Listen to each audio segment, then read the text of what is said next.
कल हम नाइट में 9 बजे के आसपास अपनी होटल पहुँचे, जो कि वधूसा में थी, और हम डिनर करके केदारनाथ की चढ़ाई करने के लिए क्या क्या सामान लेकर जाना है और मंदिर में जो हमें पूजा का सामान लेके जाना था वो हमने अपनी पैकिंग की। फिर हमने 1 घंटे रेस्ट किया और हम 12 बजे ही रेडी होना स्टार्ट किए। 1 बजे हम अपनी होटल से निकले क्योंकि हमें रात में ही चढ़ाई चालू करनी थी, और हम सोनप्रयाग के लिए 1:45 AM समथिंग सोनप्रयाग पहुँचे, जहाँ करीबन आधा किलोमीटर चलने के बाद हमें शटल जो कि शेयर टैक्सी होती है जो सोनप्रयाग से गौरीकुंड लेके जाती है वो मिली। फिर हमें उसने छोड़ा और फिर करीबन 200-300 मीटर चलने के बाद आता है गौरीकुंड। अभी हम आ गए हैं केदारनाथ के पैदल मार्ग पर गौरीकुंड, और रात के बज रहे हैं 3 और अब हम यहाँ से यात्रा चालू कर रहे हैं पैदल। तो देखते हैं कब तक चढ़ पाते हैं। धीरे धीरे हम आपको सारी अपडेट देते रहेंगे। तो चलिए हमारे साथ करते हैं केदारनाथ यात्रा। जय श्री केदार। बोलो हर हर महादेव। सबसे पहले मेरे हस्बैंड ने डोली देखी मेरी बेटी के लिए, क्योंकि वो अभी केवल 7 साल की है, 8 साल की होने वाली है, तो वो इतनी चढ़ाई नहीं कर पाएगी। तो उसके लिए हमने डोली देख दी, क्योंकि उसको नींद भी बहुत आ रही थी, तो उसके लिए डोली देखी। और अगर आप आते हैं तो बच्चों को डोली में बिठा के ले जा सकते हैं। डोली का किराया अलग अलग होता है वेट के हिसाब से, तो आप वो कर सकते हैं। और पीछे मेरे हस्बैंड साथ में चल रहे थे डोली के, क्योंकि डोली वाले थोड़ा जल्दी चलते, आप उनको कितना ही बोलो वो जल्दी ही चलेंगे। और हम 7 बजे के लगभग रामबाड़ा पहुंच गए। हर हर महादेव। आखिरकार वो दिन आ ही गया जिसका मुझे और आप सबको बेसब्री से इंतज़ार था। लोग कहते हैं कि केदारनाथ कोई अपनी मर्जी से नहीं आता, जब बाबा का बुलावा आता है तभी कदम उत्तराखंड की इस पवित्र धरती पर पड़ते। हमने 4 तारीख से शुरू की थी अपनी 4 धाम की यात्रा, और आज हमारा है डे 6, और आज हम कर रहे हैं केदारनाथ की यात्रा। तो इस पूरे ब्लॉग में मैं आपको दिखाऊंगी कि आप कहाँ आएँ, कैसे आएँ, कितना खर्चा होगा और ट्रैक पूरा कैसे करें।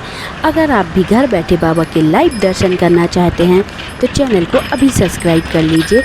चलिए चलते हैं बाबा के दर पर।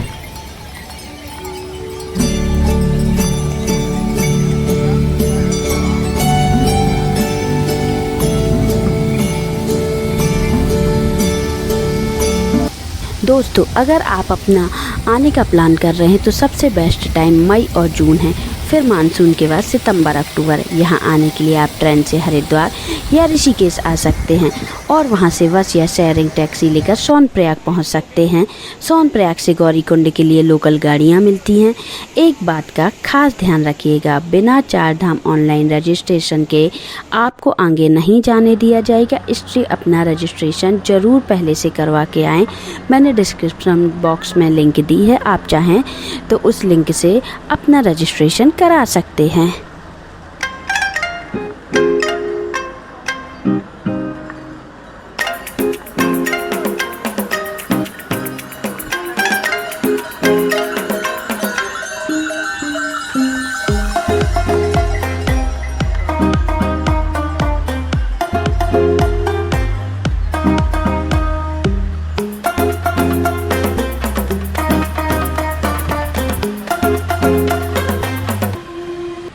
तो दोस्तों, गौरीकुंड से बाबा केदार की भव्य मंदिर की 16 से 18 किलोमीटर की खड़ी चढ़ाई अब शुरू हो चुकी है। चारों तरफ गूंजता हर हर महादेव का जयकारा पैरों की थकान को पल भर में गायब कर रहा है। दोस्तों, रास्ते में बहुत खूबसूरत झरने, वादियाँ और बर्फ से ढकी चोटियाँ दिखने लगी हैं। अगर आप पैदल नहीं चल सकते तो यहाँ घोड़ा, खच्चर, पिट्ठू या फिर फाटा और गुप्तकाशी से हेलीकॉप्टर की सर्विस ले सकते हैं। लेकिन पैदल चलने का अपना ही एक कुछ मज़ा है। बस आप साथ रेनकोट, गर्म कपड़े और थोड़ा सा कपूर ज़रूर रखिए, ताकि सांस लेने में जब दिक्कत हो तो आप कपूर को धीरे धीरे सूंघते रहिए।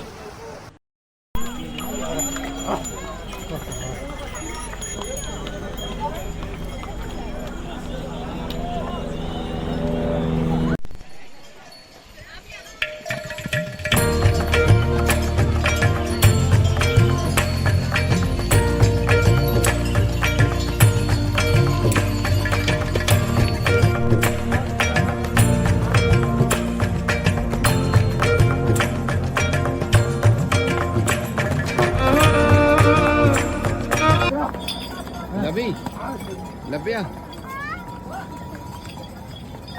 हेलो बोल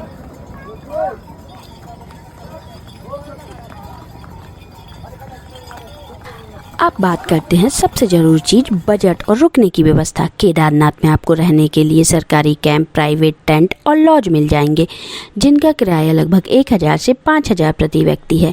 पीक सीजन मई जून की भीड़ में बहुत ज़्यादा होती है, इसलिए ऑनलाइन बुकिंग करके आएँ तो ज़्यादा अच्छा है।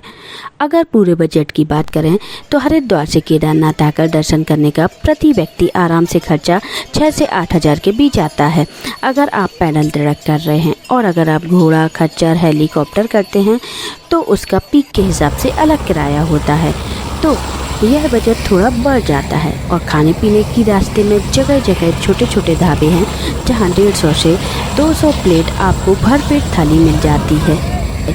और वहां से चलते चलते छोटी लिचोली, बली लिचोली, बेस कैंप और सारे चीज़ों को पार करते हुए थोड़ी सी तो कठिनाई आती है, पर बाबा से मिलने की जो आस होती है ना, वो आपको आगे लेके जाती है।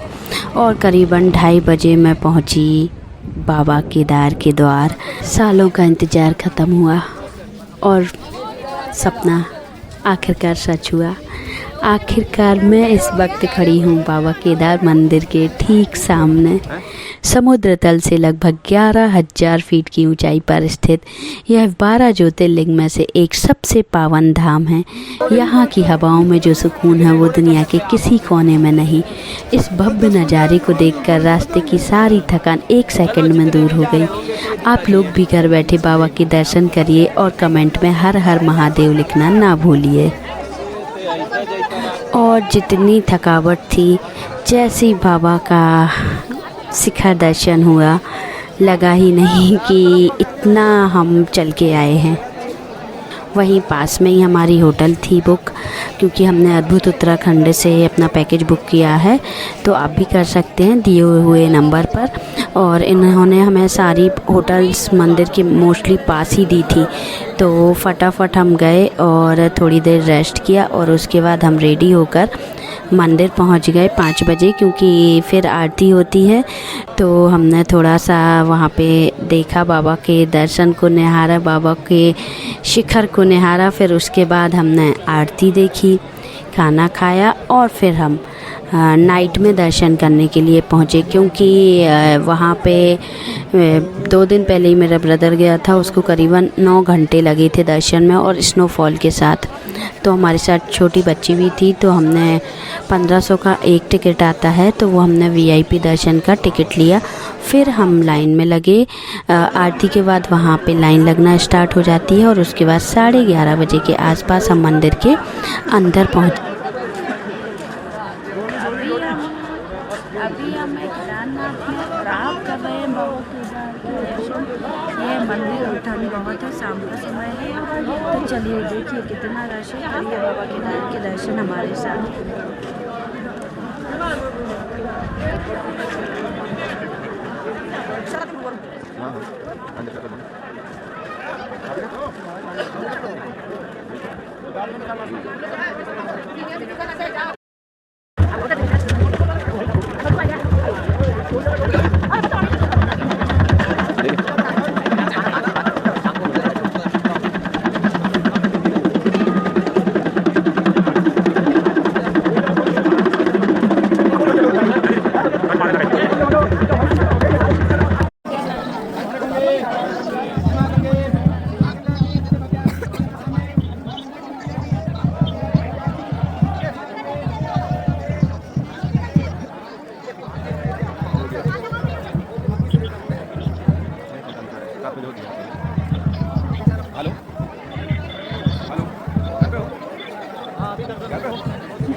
अंदर पहुँचे तो हमने जल चढ़ाया, बाबा को घी चढ़ाया।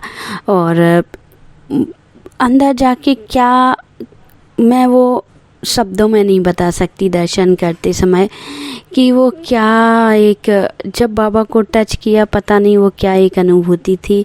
कुछ याद नहीं था, ऐसा लग रहा था मानो वो पल ठहर गया हो, और कुछ मैं शब्दों में बयां ही नहीं कर सकती हूँ। बाबा के दर्शन इतने अच्छे हुए और उसके बाद हम होटल आए और सो गए। मॉर्निंग में फिर उठे, हम रेडी हुए। जय श्री केदार। अभी हमें केदारनाथ में, और आज आप दर्शन कर रहे हैं बाबा केदारनाथ के। तो अभी बहुत सुंदर धूप निकली हुई है और बहुत अच्छा लग रहा है मंदिर में भी, और ठंडी भी बिल्कुल नहीं है। तो चलिए हमारे साथ करते हैं बाबा केदार के दर्शन।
और आदि गुरु शंकराचार्य जी के दर्शन किए। फिर हम 11:30 बजे समथिंग, 11 सवा 11 पे हम नीचे उतरने के लिए रेडी हो गए थे, और हमने 11 बजे सवा 11 पे उतरना स्टार्ट किया।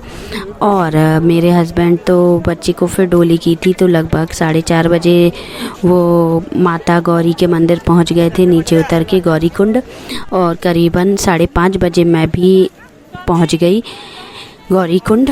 और हमारे साथ में भैया भाभी थे, तो वो थोड़ा सा लेट हुए, तो हम वहीं पे उनका वेट करने लगे और माता गौरी की आरती देखी। और फिर उसके बाद 8 बजे हम वहाँ से निकले, और हम वहाँ से शेयरिंग टैक्सी की, और टैक्सी ने हमें प्रयाग छोड़ा। और फिर वहाँ से 1 किलोमीटर फिर पैदल चलने के बाद हमारी गाड़ी मिली, और हम 12:30 बजे रात में होटल पहुँचे। तो ये ब्लॉग होता है हमारा यहीं पे ख़त्म। आशा करती हूँ आपको भी बहुत अच्छे दर्शन हुए होंगे, और अगर अपनी यात्रा का प्लान कर रहे हैं तो आप थोड़ी सी सावधानियाँ बरतें। बीच बीच में खाने पीने का है, आप वो पीते रहें। झरनों का पानी बहुत अच्छा है, पीते रहें। हमने भी झरनों का पानी पिया, बहुत अच्छा रहा, और हमारी यात्रा बहुत अच्छी रही। बाबा के दर्शन बहुत अच्छे हुए। तो आप सभी ज़रूर आएँ बाबा के दर्शन के लिए, क्योंकि बोलते हैं स्वर्ग यहीं है, तो सच में स्वर्ग यहीं है। स्वर्ग के दर्शन करना है तो केदारनाथ आ जाइए। हर हर महादेव।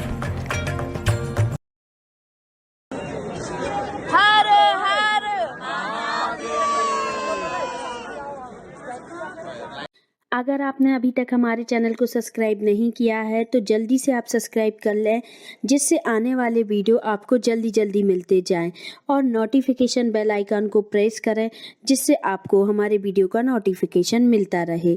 और लाइक और कमेंट करना ना भूलें। आप सभी को नमस्कार।